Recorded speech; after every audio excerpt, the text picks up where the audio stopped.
4 juin 1958, place du Forum à Alger. Le général de Gaulle est accueilli en héros par les Français d'Algérie. C'est pourtant le début de la fin d'une guerre qui dure depuis 4 longues années.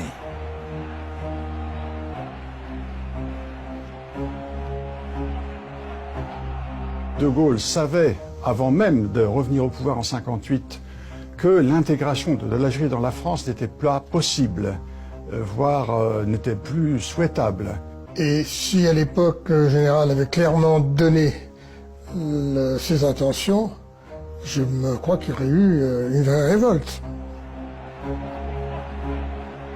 La rencontre entre le général et les Français d'Algérie restera sans doute comme l'un des malentendus les plus douloureux de l'histoire de notre pays. Je vous ai compris. Entre ce 4 juin 1958 et la fin de la guerre d'Algérie, 4 nouvelles années de combat et de violence. Voici l'histoire d'un processus inéluctable, d'une négociation difficile avec ses avancées, ses blocages et ses rebondissements.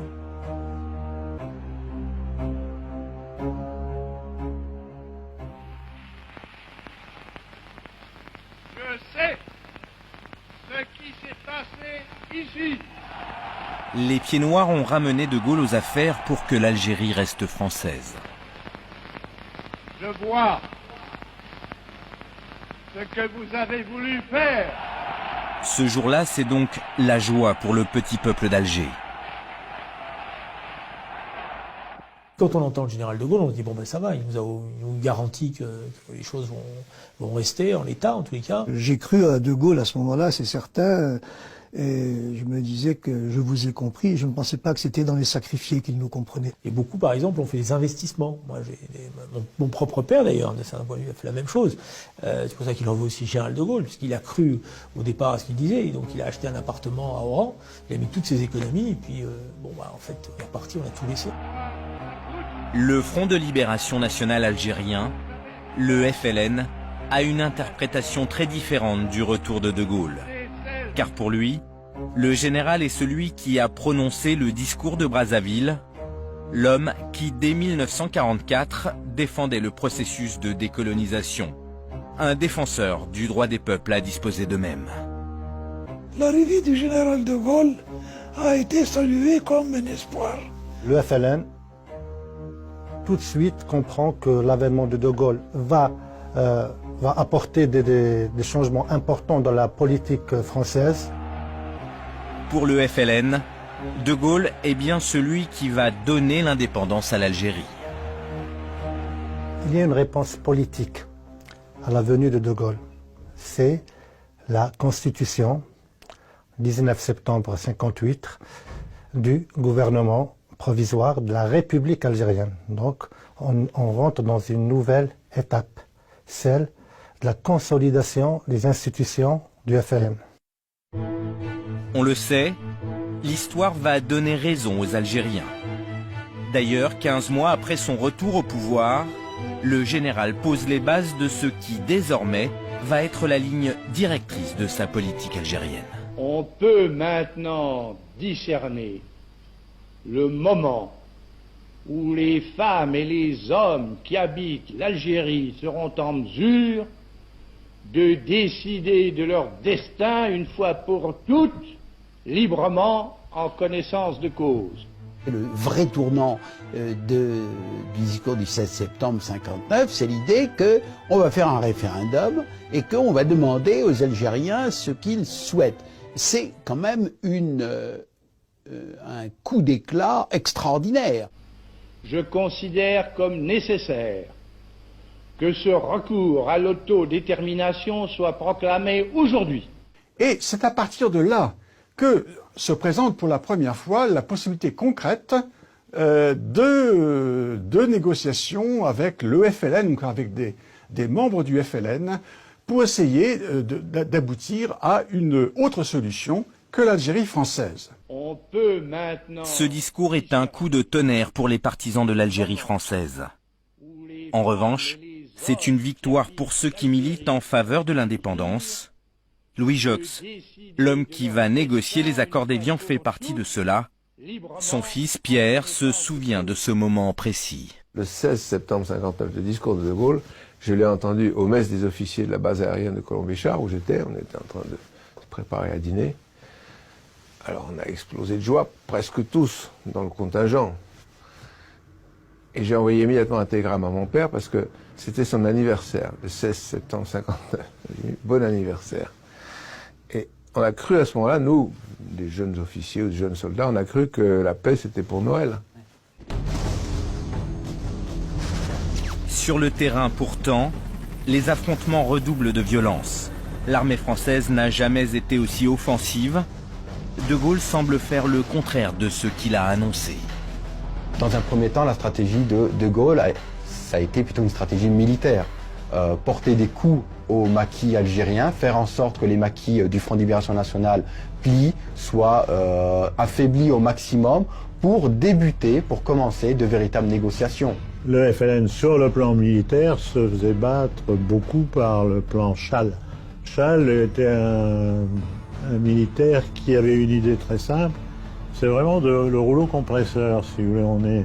On évacuait tout le monde, on a évacué 1,5 million ou 2 millions de paysans, quelque chose comme ça, qu'on a mis dans des camps, ça c'était pas ce qu'il y avait de plus beau, mais quand même le FLN, là, militairement, on a pris un coup.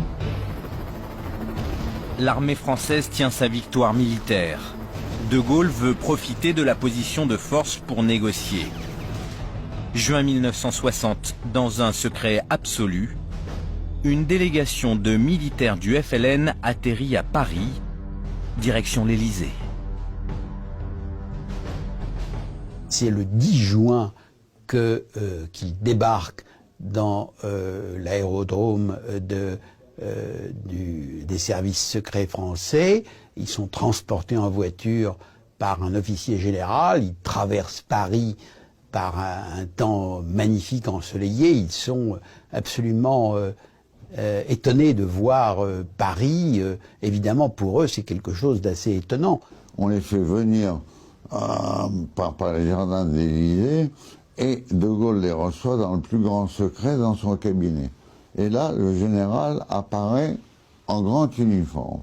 De Gaulle leur dit que, de façon extraordinairement courtoise, d'après ce qu'on a compris, qu'il a bien vu ce qu'il voulait faire, qu'il rendait hommage, comme il l'avait fait en 58, à leur courage. Et il se passe une chose tout à fait typique du général de Gaulle, c'est qu'il leur tient un discours éblouissant sur le futur de l'Algérie tel qu'il la voit. Il leur demande dans quelle mesure ils peuvent faire déposer les armes. Par conséquent, c'est bien cela, c'est les couteaux au vestiaire. De Gaulle raccompagne ses hôtes jusqu'à la porte en disant « Je ne vous serre pas la main, je vous la serrerai lorsque nous aurons signé les accords qui construisent cette Algérie dont je vous ai esquissé les grandes lignes. » Aucun membre de cette délégation algérienne ne serrera la main du général de Gaulle. Car le FLN est divisé. De retour en Algérie, ceux qui ont rencontré le président français n'ont plus la main. Le voyage à Paris n'a servi à rien. De Gaulle veut absolument trouver une solution. Il reprend l'initiative. Dans les jours qui suivent, De Gaulle lance un appel solennel au GPRA lui-même, c'est-à-dire au chef politique de la rébellion, pour avoir une négociation publique. Et à la surprise générale, le GPRA réagit très vite et il envoie donc 2 de ses délégués pour préparer la venue de Ferhat Abbas, le président du GPRA, pour rencontrer De Gaulle à Paris. Donc à la fin juin 1960, 2 représentants du président du GPRA viennent en France.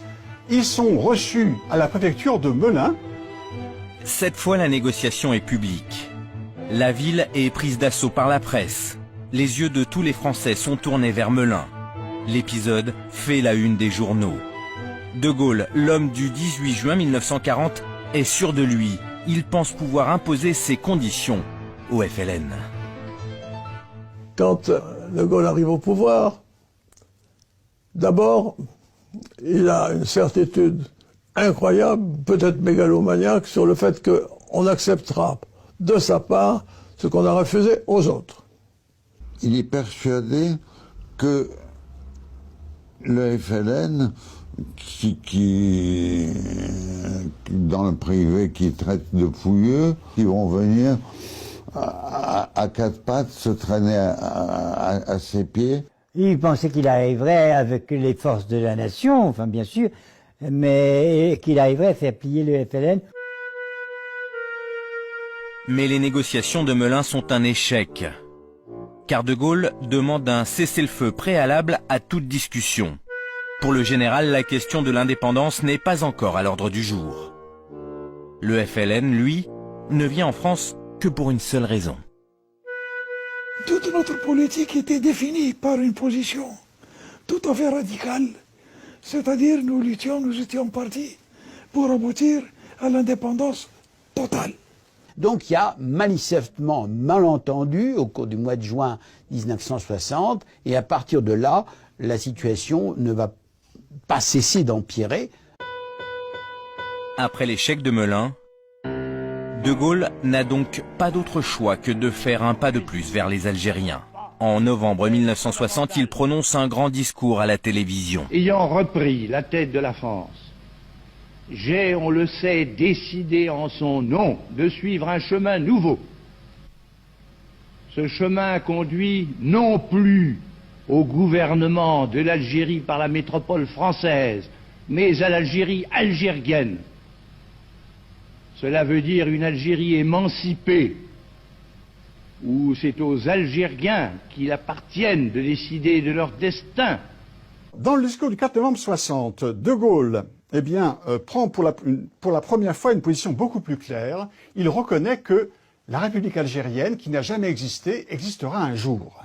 Ça, c'est évidemment une révélation sans précédent. L'Algérie, si elle le veut, pourra avoir son gouvernement, ses institutions et ses lois. De Gaulle veut en finir. Dès lors, les négociations s'intensifient. Mandatés par l'Élysée, les hommes du général se transforment en agents secrets. Ils rencontrent les émissaires du FLN en France ou en Suisse, à l'abri des regards, façon roman d'espionnage. On m'a donné un vrai faux passeport qui était signé par M. Verdier, directeur général de la Sûreté nationale. Je l'ai gardé comme un souvenir. Même à sa femme, on ne dit rien. Ma femme n'a jamais su où j'allais quand je partais. S'est-elle fait des idées? C'est possible, je n'ai pas demandé. Je lui ai dit que je partais en mission, mais que je ne pouvais pas lui dire où j'allais. On m'a envoyé à Dole, où j'ai été accueilli par des gendarmes qui m'ont emmené dans une voiture. Ils m'étaient mis à l'avant, j'avais les pieds sur une telle grenade. Qu'est-ce que ça fait? Bon, on ne sait jamais, peut-être attaqué, etc. J'ai donc pris la caravelle, je suis arrivé à Genève, j'ai trouvé un interlocuteur, ou plus exactement, cet interlocuteur m'a trouvé. Il m'a reconnu un petit détail que Michel Debré m'avait recommandé de faire, c'est-à-dire d'acheter Combat, journal que j'aimais bien d'ailleurs, de le prendre sous le bras, et c'est en effet comme ça que mon interlocuteur a dit « Vous avez l'habitude de lire Combat ». J'ai dit non, jamais, mais je l'ai acheté ce matin par exception. Elle m'a dit « Bah alors c'est vous que je cherche ». Et tous les 3 ou 4 kilomètres, il changeait la plaque d'immatriculation parce qu'il disait on risque d'être repéré et il faut savoir que votre tête pourrait très bien être mise à prix. À quoi pensons? Naturellement, on pense aux affaires qu'on a traitées. Mais aussi, on pense aussi aux conséquences de ce qu'on décide. Quand on décide de se rencontrer dans 15 jours, moi je sais qu'à chaque fois je dis 15 jours. 15 jours, mais ça va faire encore combien de morts pendant 15 jours? C'est absurde. Pour la conférence d'Évian, un avion a amené à Genève les membres de la délégation FLN conduite par M. Belkacem Krim et qui comprend MM. Boumengel et Ahmed Francis, qui résument à eux trois toutes les tendances du FLN. Et à sa descente d'avion... Après des mois de rencontres secrètes, de contacts informels et confidentiels, les négociations reprennent officiellement à Évian. L'Algérie veut accéder à la vie internationale sans complexe, avec le désir sincère de coopérer avec tous les peuples et d'apporter sa modeste contribution au progrès humain. Évian, l'hôtel du Parc. La police fait toujours aussi bonne garde. Monsieur Louis Jox, ministre d'État pour les affaires d'Algérie, chef de la délégation française, arrive le premier. La délégation FLN pénètre à son tour à l'hôtel du Parc. Sommes-nous enfin en vue de l'aboutissement? Mais cette conférence est sous haute tension. Le maire d'Évian, Camille Blanc, est assassiné chez lui par l'OAS. L'organisation secrète pro-Algérie française veut empêcher la tenue de ces négociations. Les activistes de l'OAS multiplient les attentats en Algérie et en métropole.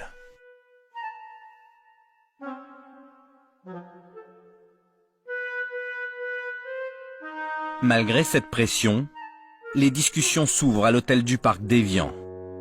Très vite, elles coincent sur des questions géopolitiques. Le FLN considère la question du Sahara comme non négociable.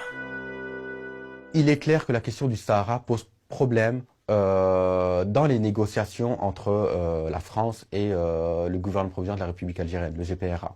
Le Sahara, c'est pas seulement du sable, c'est du pétrole.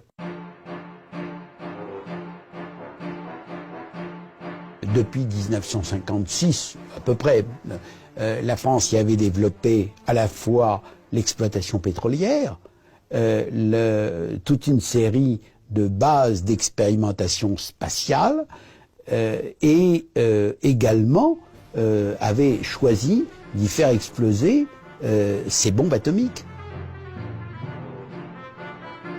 On se remet dans le contexte où De Gaulle a pour objectif de faire de la France une puissance nucléaire, de faire partie de la cour des grands. Donc pour cette double raison énergétique avec le pétrole nucléaire, le Sahara constitue une épine, on va dire, dans les négociations entre la France et le GPRA.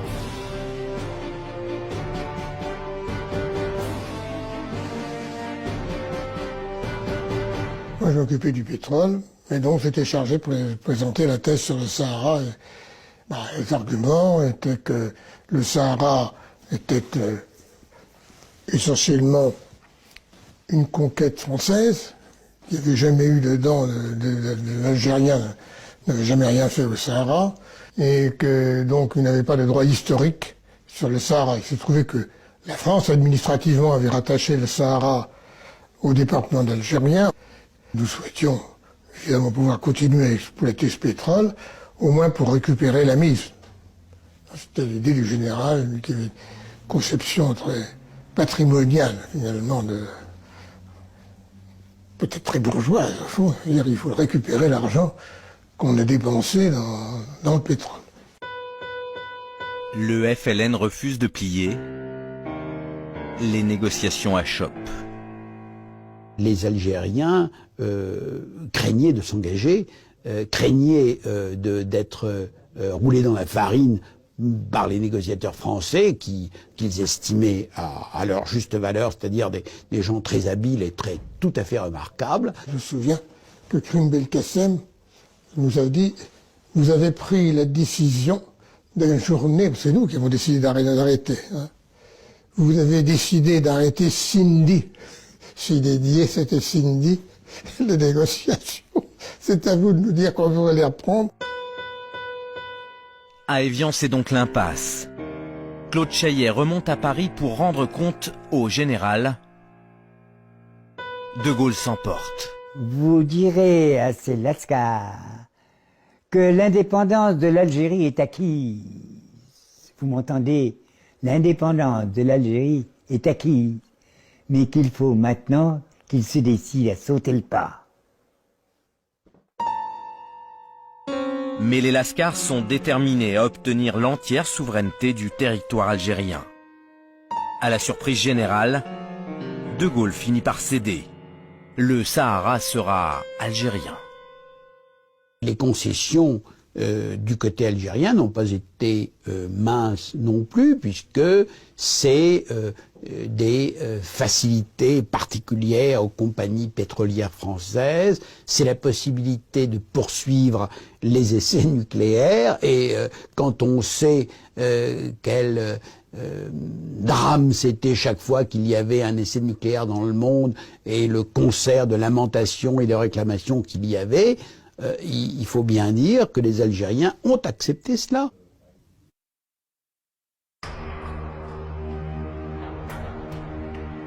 À Alger, les tenants de l'Algérie française font tout pour faire échouer les négociations. En avril 1961, des militaires vont tenter le coup de force. Conduit par 4 généraux, Jouhaud, Salan, Chal et Zeller, le putsch d'Alger est une tentative de coup d'État pour renverser De Gaulle.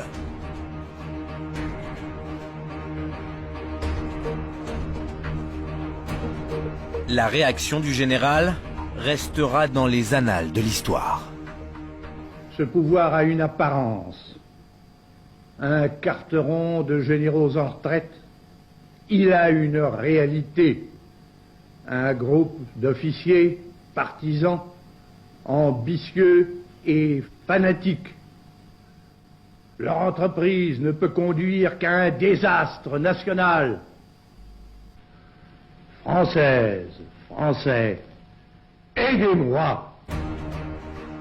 À Alger, le putsch dure 3 jours. Le pays retient son souffle. En métropole, l'appel du général est entendu. Et le peuple de Paris était appelé à tenir son rôle dans ce drame inattendu. C'est par milliers qu'on put compter les engagements réclamés pour seconder les forces de l'ordre. Le gouvernement avait pris ses mesures de sauvegarde et assurait la sécurité nationale. La tentative de coup d'État est rapidement condamnée, car la majorité des officiers restent fidèles à De Gaulle. Le carteron de généraux est arrêté. De Gaulle garde donc la situation en main. Mais le monde entier a les yeux rivés sur cette affaire algérienne. La pression internationale est de plus en plus forte sur la France. Le FLN va en tirer profit. Sur le plan international, c'est un FLN important, un FLN soudé, un FLN cohérent. Sa politique étrangère, c'est-à-dire la diplomatie du FLN, qui est l'un des, peut-être des grandes réussites, l'une des plus grandes réussites du FLN, c'est sa diplomatie, qui commence à partir de 1958, une diplomatie démonstrative, audacieuse. Le FLN attachait beaucoup d'importance à ce que l'opinion internationale soit de son côté. Et il avait un communicant, comme on dirait aujourd'hui, extraordinaire, à New York, à l'ONU, à Washington aussi, en même temps par hasard, de temps en temps, qui s'appelait Yazid, qui parlait américain remarquablement, qui passait sur les télés américaines et tout ça. On a parlé aussi de l'Algérie à la commission politique de l'ONU, où adversaires et partisans de la politique française se sont expliqués. Room d'observation avant le débat en Assemblée générale. Le combat des Algériens, grâce à cette diplomatie démonstrative, devient un combat pour la liberté, un combat contre le colonialisme. On est tout de même dans une période où la décolonisation est devenue le fer de lance, on va dire, d'une grande partie des États de ce monde. Comment cela se fait-il que la très grande majorité des États d'Afrique obtiennent leur indépendance, que ce soit par l'Angleterre ou que ce soit par la France aussi? Comment cela se fait-il que la France se rattache à cette Algérie? La stratégie du FLN, de résonance internationale, etc., cette stratégie du faible au fort, produit ses effets. Effectivement, la France va être isolée sur la scène internationale. La guerre d'Algérie fait mettre la France quand même au banc des nations à l'ONU, puisqu'il y a des condamnations. Le sénateur Kennedy, qui n'est pas encore président, John Kennedy, qui fait des interventions à l'ONU pour condamner cette guerre menée par la France, etc. Donc tout ça, De Gaulle, il le sait parfaitement. Il faut arrêter à tout prix. Et donc voilà. Et tout le reste n'a pas grande importance.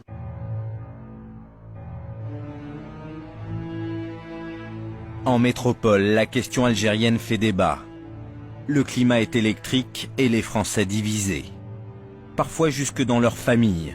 Certaines se déchirent carrément sur la question algérienne. J'avais une sœur aînée qui était une passionnariat de l'Algérie française. Je considérais que je m'étais vraiment lié avec le diable.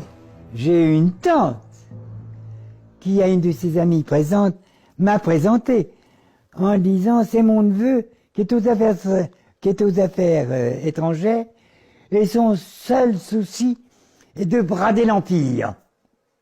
Je me suis tourné vers cette amie qu'elle avait invitée à prendre le thé et qui pensait avoir des moments agréables. Et je lui dis « Madame, vous qui vous étonnez, comme ma tante le dit que je brade l'Empire, vous êtes naturellement prête à me donner le sang de votre fils, qui a 20 ans. Et vous, ma tante, ce tableau, vous me le donnez aussi, parce que j'ai besoin d'argent. Pour faire la guerre, il faut de l'or, il faut de l'argent, et il faut du sang. Donnez-moi les deux, je fais la guerre. » Progressivement, les partisans de la paix deviennent majoritaires. La guerre apparaît de plus en plus inutile. Au seuil de la 8e année de conflit, l'indépendance semble inéluctable. Les Français refusent de donner leur sang plus longtemps à une cause qu'ils ne partagent plus. Il faut bien voir qu'à la fin de en 59-60, il y a 500 000 garçons du contingent d'Algérie. Donc ça veut dire 500 000 mamans, 500 000 pères, 500 000 petites amies, 500 000 sœurs, 500 000 frères en moyenne. Ça fait des millions de gens qui ont quelqu'un en Algérie et ils ont peur pour lui. C'est le guépier algérien, il ne faut pas dire la phrase courante à l'époque, le merdier algérien. Et donc il faut se tirer de là. À Alger, mais aussi en métropole, les partisans de l'Algérie française ne s'avouent pas vaincus. À Paris, des parachutistes déçus et des militants d'extrême droite s'activent au sein de l'OAS Métro. Ils amplifient les plastiquages. Ce sont les Nuits Bleues. Au fond, une idée est omniprésente dans la tête de ces hommes. C'est tuer De Gaulle, hein, c'est la seule chose, c'est le seul blocage réel qu'il y a, car lui seul peut arriver à continuer dans sa néfaste politique anti-française. La violence est partout. À Pont-sur-Seine et au Petit Clamart, le général de Gaulle échappe 2 fois à la mort. C'était vraiment la guerre. Hein. Il fallait, je pense qu'on ne s'en rend pas compte aujourd'hui à quel point cette fin, les derniers mois de la guerre d'Algérie ont été extrêmement violents. Ça faisait la une des journaux, évidemment tous les jours. Attentats ici des Moulineaux, attentats, etc. Les attentats contre le général de Gaulle. Enfin bon, c'était, il y avait quand même un climat de guerre civile. À quelques mois de la signature des accords d'Évian, l'OAS se déchaîne. Il plastique un certain nombre d'appartements intellectuels, il plastique les journaux, Le Monde, l'Express. On a plastiqué mon appartement. Moi j'ai deux policiers devant chez moi. Jean Daniel est alors journaliste à l'Express. Il est réputé pour ses opinions pro-indépendantistes. Mes parents n'étaient pas menacés, c'était pire. Il y avait des pressions auprès des miens pour dire qu'ils devraient se méfier parce qu'ils allaient être victimes de ce que je faisais, moi. À Alger, l'OAS connaît un certain succès, mais en métropole, l'organisation ne cesse de perdre des points dans l'opinion. Ils se mettent à dos la population parce qu'effectivement il y a quelques ratés, comme ils disent, c'est-à-dire que l'appartement de Malraux qui est plastiqué fait une victime, une petite fille qui est complètement défigurée et dont le visage va apparaître à la une des journaux. La campagne du plastique continue. Cette offensive en visant M. André Malraux a fait la plus pitoyable des victimes, une fillette de 5 ans qui a failli perdre la vue. La liste des explosions s'allonge. L'OAS comprendra-t-elle la criminelle folie de ces méthodes aveugles qui heurtent toutes les consciences? Je regrette beaucoup qu'il y ait une bavure, hein, parce que c'était pas elle qui était désignée, c'était Malraux. Mais bon, c'est la guerre, hein, c'est un combat qu'on menait. Voilà, donc on monte en épingle quelque chose qui est regrettable, évidemment, hein, c'est quelqu'un qui souffre dans sa chair et qui est innocent, c'est regrettable de toute façon, c'est sûr. Mais combien d'autres méritent autant et qui n'ont pas accès aux médias et n'ont pas la parole? La manifestation de Charonne a été provoquée par l'attentat au plastique chez André Malraux, ministre de la Culture, qui avait blessé la petite Delphine Renard, défigurée.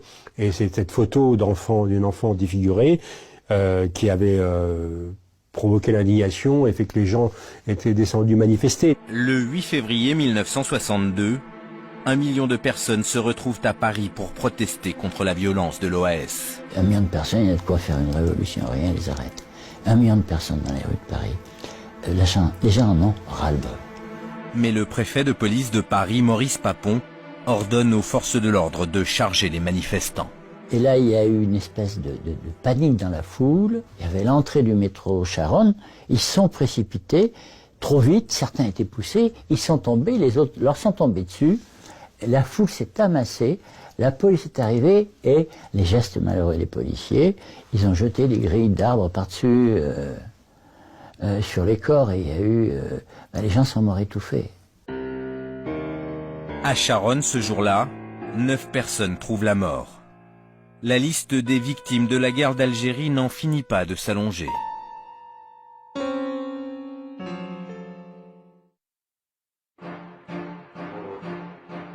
Désormais, De Gaulle est pressé de trouver un accord. Les négociateurs français retrouvent les Algériens dans le village des Rousses, dans le Jura. Cette nouvelle rencontre secrète va être déterminante. C'était en plein dans la neige, c'était à 800 mètres, quelque chose comme ça, du col de la Faucille. Mais il fallait y aller par des petits chemins, etc. Et qu'est-ce que c'était? C'était un hangar, essentiellement. On va chercher les Lascars, parce que nous les avions entre nous comme ça. Nous allions les chercher de l'autre côté de la frontière. Ils venaient dans une voiture camouflée et ils arrivaient aux roues, s'entraient, montaient.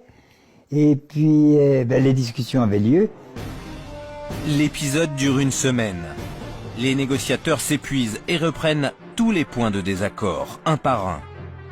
À l'Élysée, De Gaulle, impatient, appelle plusieurs fois par jour.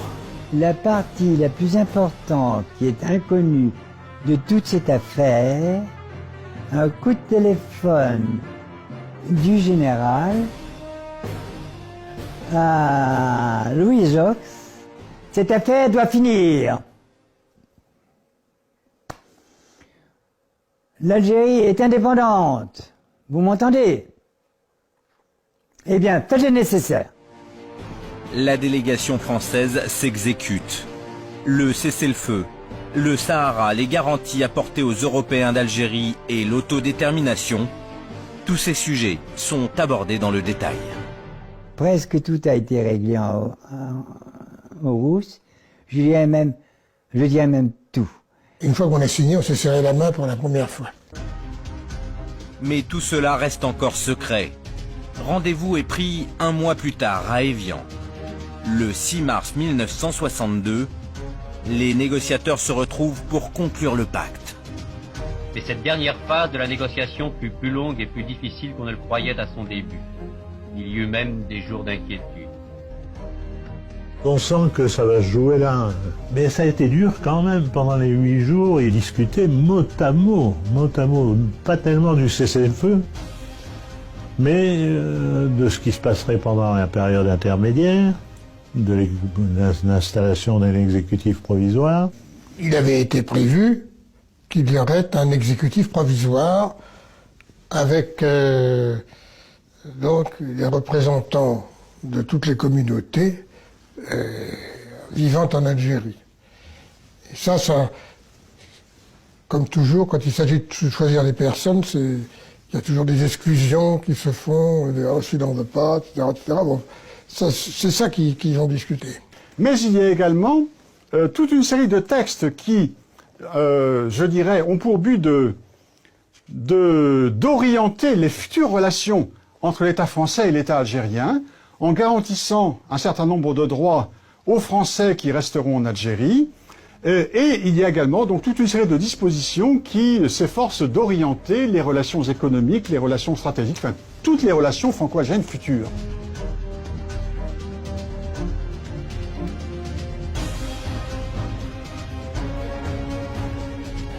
Jusqu'au dernier moment, les Algériens ont été méfiants sur ce qu'étaient les conditions de la négociation, les modalités des accords, au point de demander la lecture intégrale des accords au dernier moment pour qu'on soit bien, on convienne bien des différents termes.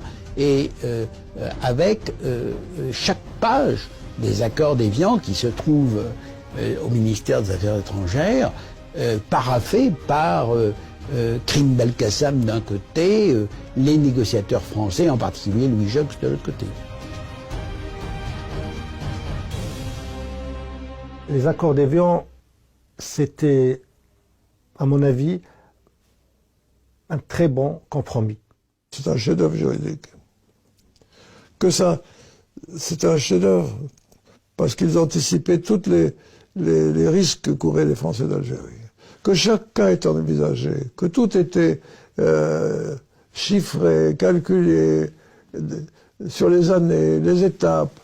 Ça permettait aux Français d'Algérie de partir peut-être, mais très doucement. L'esprit des accords d'Évian, c'est quoi?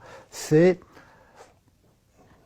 je vais faire un peu de l'ironie, c'est que la période transitoire, c'est un fleuve tranquille.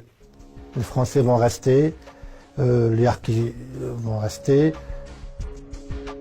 Le 18 mars, jour de la signature des accords d'Évian, c'est un soulagement. La fin de 8 années de cauchemar. De Gaulle aura mis 4 ans pour aboutir à ces accords. Les premiers soulagés, ce sont les appelés du contingent.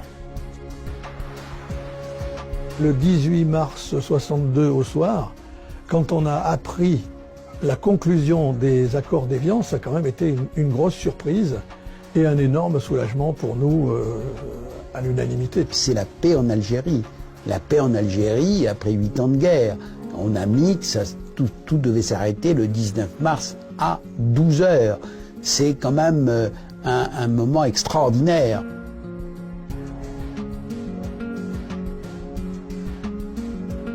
Nous étions soulagés que ça se termine enfin et que nous puissions avoir un horizon très très proche maintenant de notre libération et notre retour en France. L'obsession des appelés d'Algérie, c'était rentrer à tout prix, partir sortir de cette guerre, etc.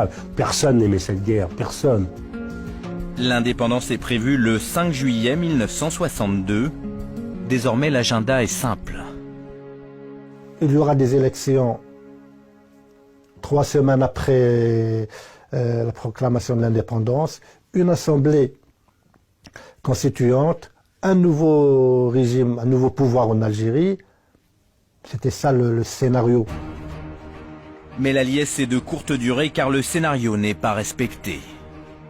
On sait bien que la guerre ne s'est pas terminée le 19 mars, puisqu'il y a eu peut-être derrière les 3 ou 4 mois les plus violents de la guerre d'Algérie, les plus affreux. C'est l'OAS qui a refusé le cessez-le-feu, d'abord dans un premier temps refusé, et dans un deuxième temps carrément violé, 2 jours après. À Alger, 6 obus de mortier tirés par l'OAS tombaient sur la place du gouvernement. C'était le début de l'offensive de l'OAS, qui devait ensuite s'attaquer aux forces de l'ordre, tuant 15 soldats, en blessant 70. Et le 23 mars 1962, à Bab el-Oued, les civils de l'OAS armés tirent sur les soldats du contingent pour récupérer leurs armes. Et il y a 9 morts. Alger s'embrase dans un déchaînement de violence. L'OAS veut reprendre la main. Les activistes s'attaquent directement aux musulmans et à l'armée française. C'est la stratégie de vouloir montrer que il y a une force en Algérie qui s'oppose à ces accords d'Évian, qu'elle est représentative d'une partie importante de la population, les Européens et les musulmans fidèles à la France.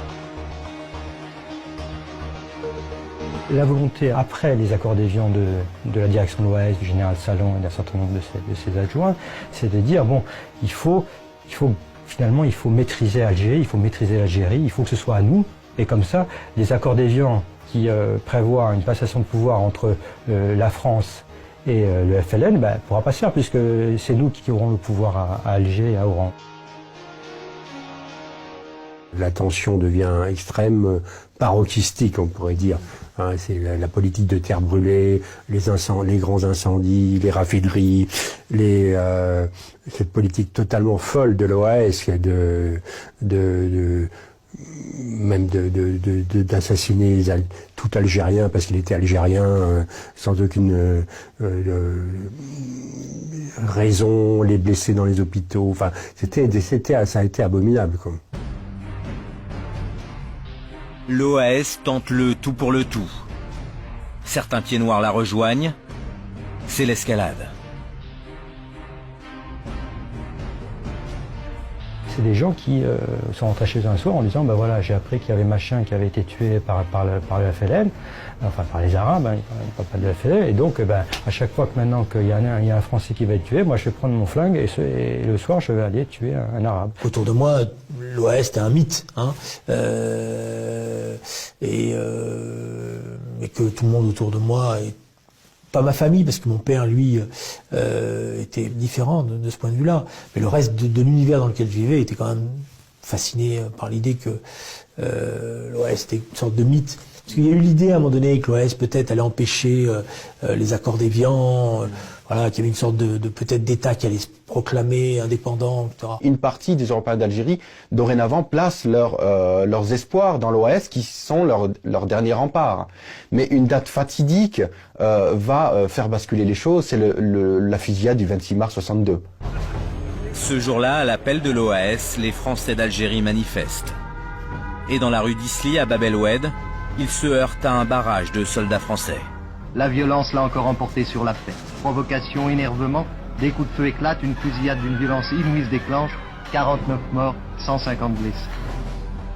Pour la première fois, l'armée française tire sur les Français d'Algérie.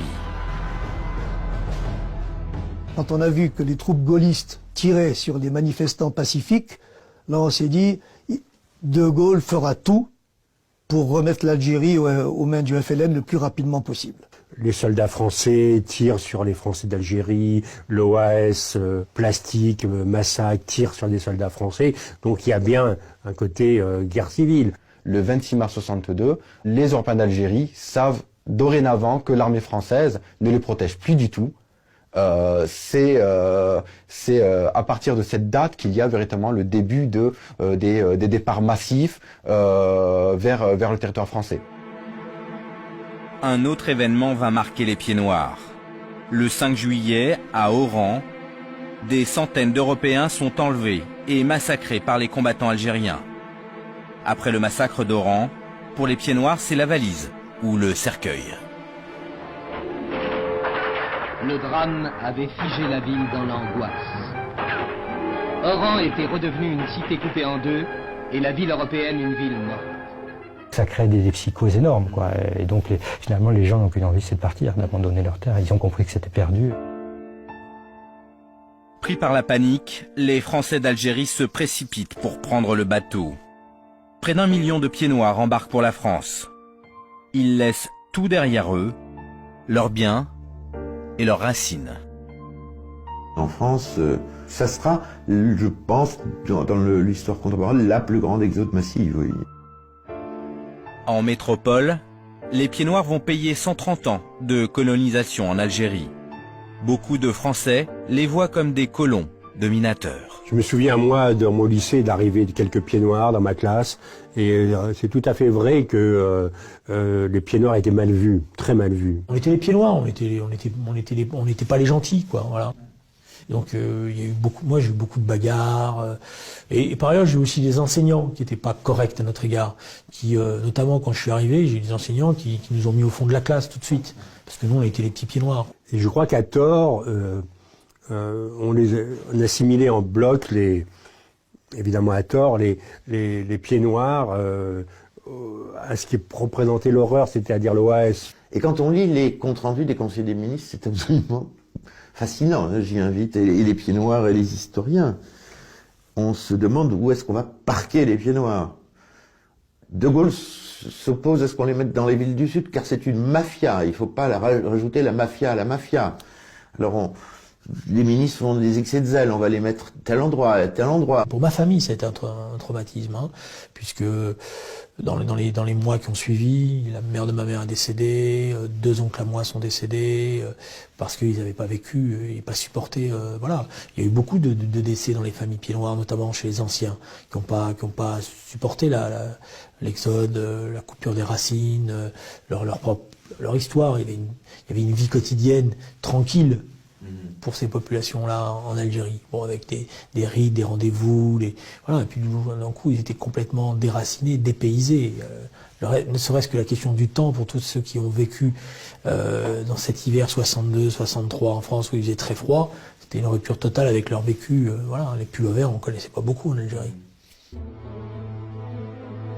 Durant l'été 1962, un autre drame va éclater. La NAS se resserre sur les harkis, ces soldats musulmans qui étaient du côté de l'armée française et qui faisaient partie des supplétifs. Les harkis sont considérés par beaucoup d'Algériens comme des traîtres. Les massacres commencent au lendemain de l'indépendance de l'Algérie. À chaque fois, on se disait, tiens, maintenant, il va y avoir une rafle, on va nous liquider. Et moi, dans mon village, à chaque fois que je voyais une voiture venir sur la piste, parce que c'était une piste, je me sauvais, je me réfugiais dans les grottes. Il fallait sauver sa peau.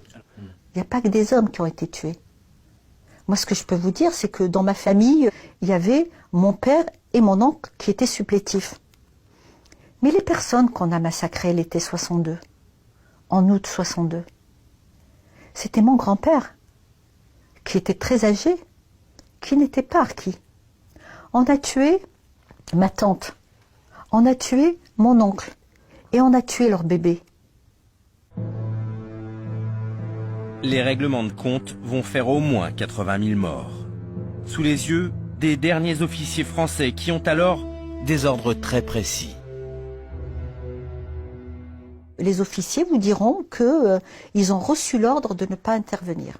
Moi, j'ai recueilli des témoignages d'officiers qui disaient qu'ils étaient absolument écœurés, absolument déchirés, et qu'ils ne pouvaient pas bouger. Si des exactions étaient signalées, ils n'avaient pas le droit de quitter les casernes.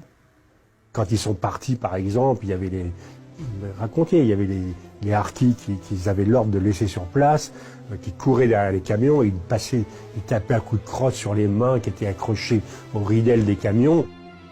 Le gouvernement français refuse de protéger les harkis.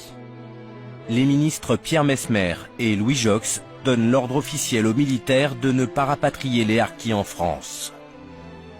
Nous, les harkis, maintenant, on en veut beaucoup à la France de nous avoir abandonnés. Les ordres venaient du général de Gaulle. À l'époque, c'est lui qui a décidé, il leur a dit, ce magma de soldats, on n'en veut pas. De Gaulle l'a dit très clairement, oui, on pouvait parfaitement réagir, on pouvait parfaitement maintenir l'ordre et faire que les massacres cessent, mais c'était en quelque sorte recommencer la guerre d'Algérie, reprendre les hostilités, et ça, il n'en voulait plus du tout. On n'a pas appliqué les accords d'Évian, il suffit de le dire, c'est une évidence qu'ils n'ont pas été appliqués. Laisser les harkis à leur sort pour ne pas refaire la guerre d'Algérie. De Gaulle oublie que c'est bien la France qui avait incité parfois fortement les harkis à entrer dans l'armée. C'était pas un engagement volontaire dans le propre sens du terme. On a été évacué de nos territoires par l'armée pour faire de nos territoires une ligne rouge, et on a été regroupés dans des camps. Et là, les cadres de l'armée ont imposé un choix à nos parents, soit ils rejoignent le maquis, soit ils s'engagent dans les formations supplitives, je suis obligé, comme harki. Il n'y avait pas de conviction, hein, parce que un contractant un engagement comme harki, il se mettait à l'abri de la répression de l'armée française et des exactions des rebelles. De plus, il y avait un salaire, c'était 240 francs. 240 nouveaux francs, et mon père n'a jamais gagné autant. c'était des gens qui étaient sacrifiés d'avance. C'était ça, c'est un des aspects de la politique détestable de la droite en Algérie, soutenue par Guy Mollet ensuite, à savoir de vouloir compromettre des Algériens en créant des troupes de supplétifs dont l'histoire montre à travers l'histoire, à travers le monde, partout où il y a ce genre de phénomène, ça se termine par des règlements de compte sanglants. L'Algérie, si elle le veut, pourra avoir son gouvernement, ses institutions et ses lois. 50 ans après, les accords d'Évian symbolisent bien la fin de la guerre d'Algérie. Mais le chef-d'œuvre juridique décrit par certains a surtout permis au général de Gaulle de dégager la France du bourbier algérien. Les accords d'Évian ont bien réussi à aboutir à l'indépendance de l'Algérie, à interrompre la guerre, mais on ne peut pas dire qu'ils ont conclu la paix dans des bonnes conditions. C'est un leurre, c'est un bout de papier qu'on peut relire et qui n'a pas de valeur. En fait, tout ce qui est écrit dans les accords d'Évian ne s'est pas réalisé car il fallait dégager. Donc c'est un habillage.